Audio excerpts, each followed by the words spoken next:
Have you ever noticed how often the number 3 shows up in our lives? Like on movie sets, lights, camera, action, in fairy tales like the Three Little Pigs, and even in sports. On your marks, get set, go.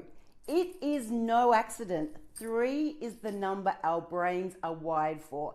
Aristotle framed it over 2,000 years ago as ethos, pathos, and logos. And today, cognitive science proves it. In communication, 3 points are the easiest way to receive, remember, and repeat information.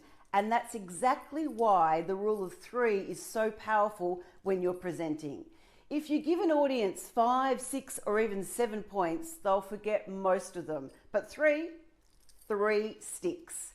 Now, in high stakes communication, whether you're pitching to investors, briefing a board, or presenting a keynote, the rule of 3 gives your message clarity, rhythm, and authority.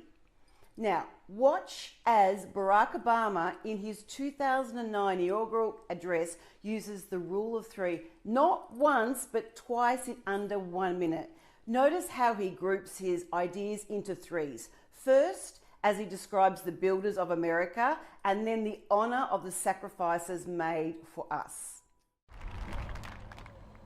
In reaffirming the greatness of our nation, we understand that greatness is never a given. It must be earned. Our journey has never been one of shortcuts or settling for less. It has not been the path for the faint-hearted, for those who prefer leisure over work or seek only the pleasures of riches and fame.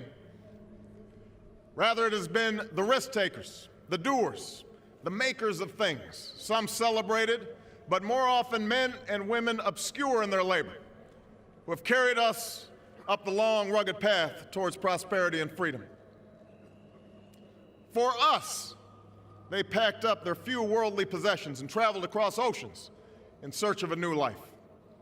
For us, they toiled in sweatshops and settled the West, endured the lash of the whip, and plowed the hard earth. For us, they fought and died in places like Concord and Gettysburg, Normandy, and Khe Sanh.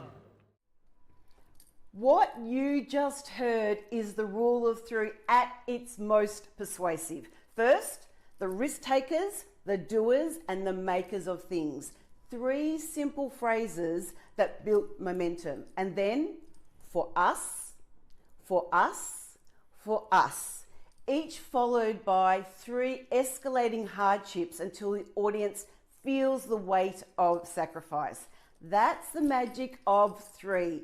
It sharpens your point, it deepens resonance, and it makes it unforgettable. So, the next time you craft a presentation, ask yourself, if my audience can only receive, remember, and repeat 3 things, what would I like them to be? Because in communication, 3 isn't just a number, it's strategy.